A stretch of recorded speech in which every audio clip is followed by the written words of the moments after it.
মানে মন খারাপ হওয়ার কি আছে? আমরাও তো অনেকবার কোরবানি দিই না। আল্লাহ পাক যখন দেয়, মানে আমি বড় হয়ে এখন দিতেছি, তুমি যখন বড় হইবা তুমি দিবা। এই মাংসগুলো অ্যাকচুয়ালি খাওয়ার যোগ্য না, বুঝছো?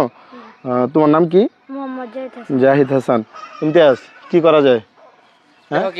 মানে একটু একটু চিন্তা করে দেখো, আমাদের এই পাশে মাংস অ্যাভেলেবেল, ঠিক আছে? 3 বন্ড করার পরে 1 বন্ড সমাজে দেবো, 1 বন্ড আত্মীয় স্বজনদের দেওয়ার পরেও অনেক মাংস থাইকা যাবে ফ্রিজে। কাকা, মাংস, কোরবানির মাংস কতদিন পর্যন্ত আমাদের ফ্রিজে থাকে? মানে মিস কথা করার কিছু নাই, থাকে না ফ্রিজে?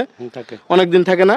কিন্তু একটা ছেলে তার পরিবারের জন্য সে মাংস 1-2 পিস করে টুকাইতেছে, বাজারের ওই দিক থেকেও টুকাই আসছে, এই স্কুলের এখানেও টুকাইলো, আমাদের এখান থেকেও টুকাইতেছে। এখন কি করা যায় কত? আমি যদি এখান থেকে 1.5-2 কেজি মাংস আর দিয়ে দিই, তুমি কি রাগ করবা? হ্যাঁ, আমি আর আমার চাচারা যেহেতু একসাথে কোরবানি দিছি, আমার চাচার অনুমতি নেওয়ার দরকার আছে। 1 মিনিট, এদিক দিয়ে আসো, এদিক দিয়ে আসো, আসো এখানে আসো, লজ্জা পাওয়ার কিছু নাই। একটা পলিথিন দিও তো। তোমার এটা